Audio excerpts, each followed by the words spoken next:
Ada dua events terakhir yang melibatkan Ragowo Hedi Prasetyo Joyo Hadikusumo, atau populer ditulis pendek sebagai Didit Hedi Prasetyo. Pertama, perayaan HUT Didit ke-41 pada 22 Maret yang lalu, yang dihadiri semua putra-putri mantan Presiden RI. Yang kedua, kehadirannya di Teku Umar, kediaman Megawati Soekarno Putri, pada kesempatan halal bihalal hari pertama Lebaran 31 Maret yang lalu.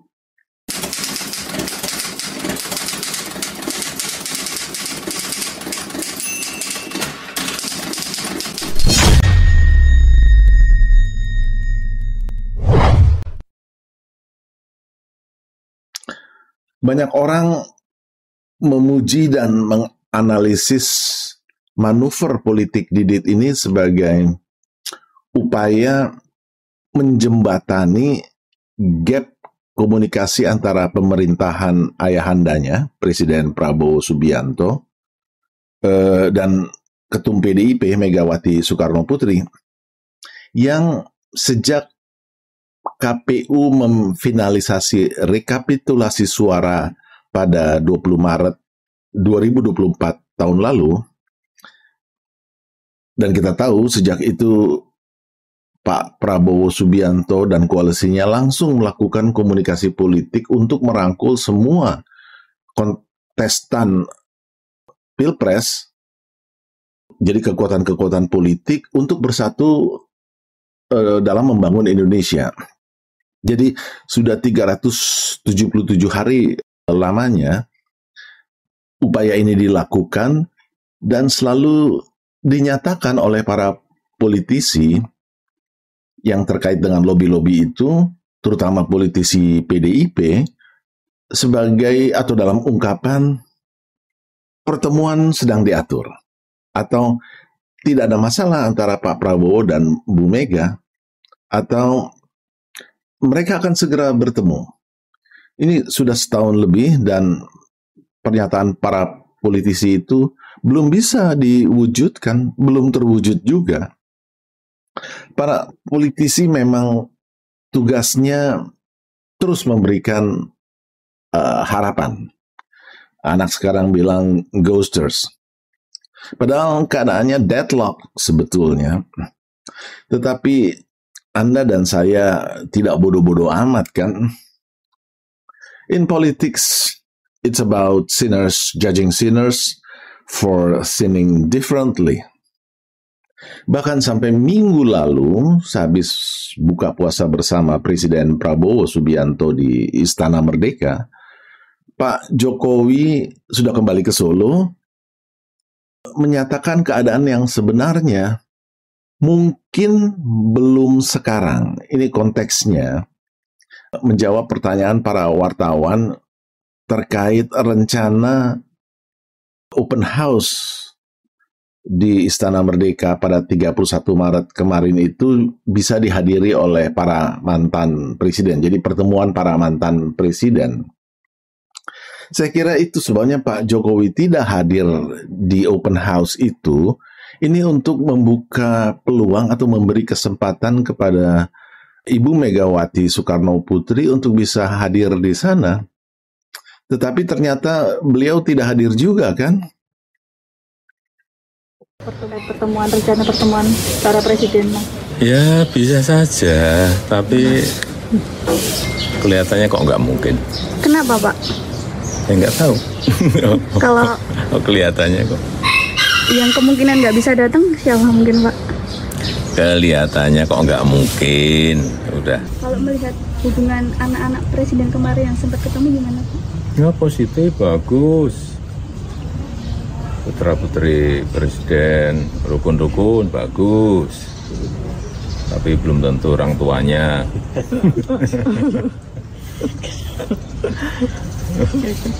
Udah? Iya.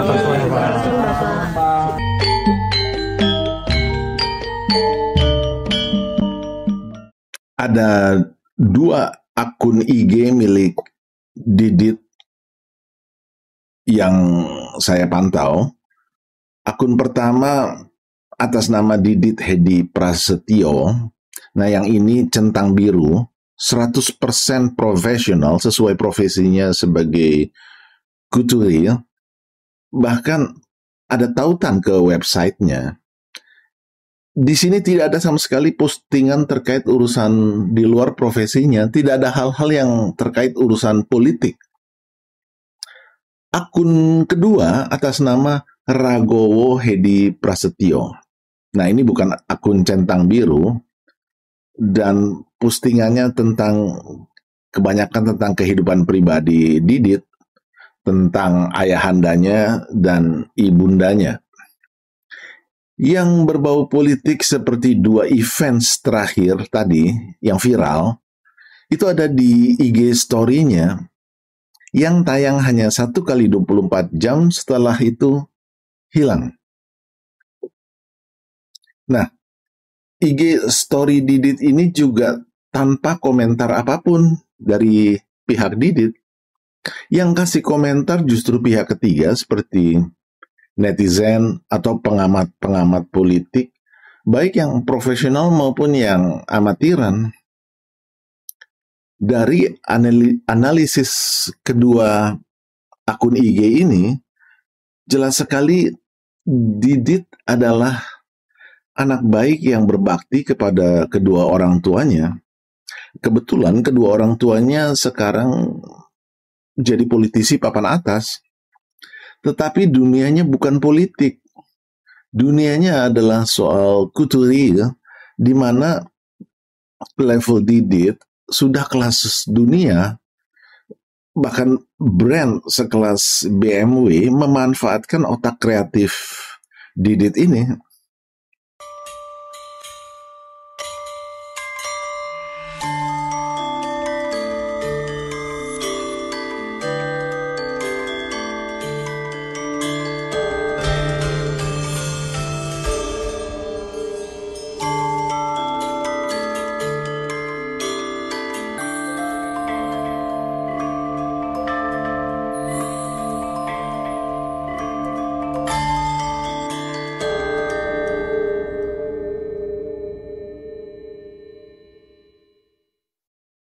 Jadi, siapa dong yang mengatur manuver Didit ini? Namanya Ahmad Muzani. Saya kira saya tidak perlu menjelaskan lagi makna sosok Sekjen Gerindra ini bagi Presiden Prabowo Subianto pribadi.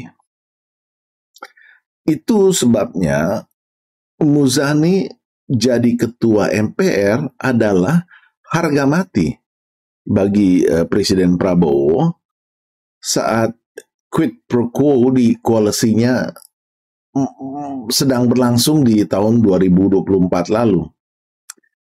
Muzani harus jadi ketua MPR, itu harga mati. Nah, kalau Anda lakukan monitoring, media monitoring, periode Februari 2024 sampai dengan Maret 2025 dengan keywords Ahmad Muzani PDIP atau Ahmad Muzani Megawati atau Ahmad Muzani SBY dan Ahmad Muzani Jokowi, Anda akan paham apa yang saya maksud. Sekjen Gerindra ini seorang lobbyist yang gigih membangun jembatan komunikasi politik dan relatif bisa diterima oleh berbagai kalangan. Anda masih ingat kan pidato Pak Jokowi pada HUT ke-17 Gerindra di Sentul 15 Februari tahun ini? Singkat ceritanya begini, Pak Jokowi sebetulnya enggan berpidato dan berusaha melobi Ahmad Muzani agar segmen pidatonya tidak perlu dilaksanakan. Tetapi Muzani bilang bahwa ini permintaan presiden. Sebetulnya tadi malam saya sudah bernegosiasi dengan Pak Sekjen Gerindra agar saya tidak usah memberikan sambutan. Tetapi Pak Muzani dan Pak Dasko menyampaikan, Pak Jokowi ini yang meminta langsung dari Presiden Prabowo.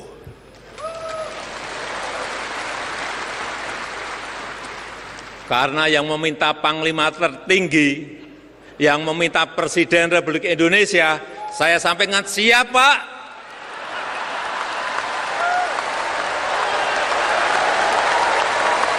Karena yang memerintah pemimpin tertinggi kita, Presiden Republik Indonesia. Nah, di balik silaturahmi Lebaran Didit ke Teguh Umar kemarin itu, saya kira Ahmad Muzani terinspirasi dari manuver Gus Dur.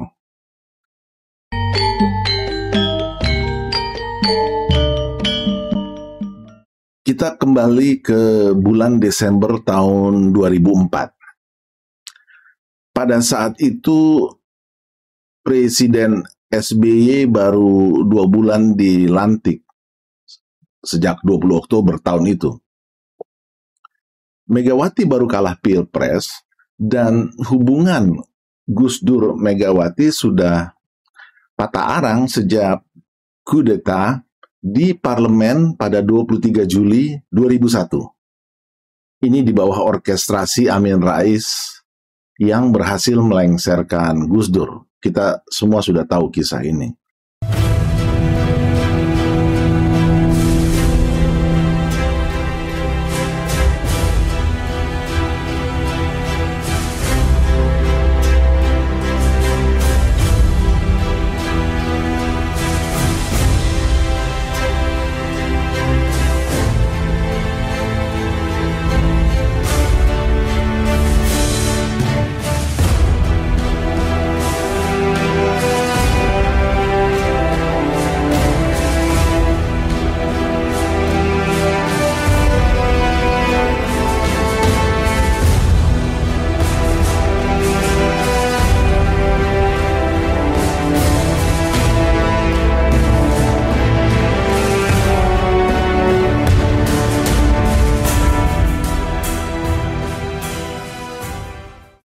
Jadi, sampai saat itu sudah sekitar 3 tahunan Gus Dur dan Megawati tidak bicara satu sama lainnya. Nah,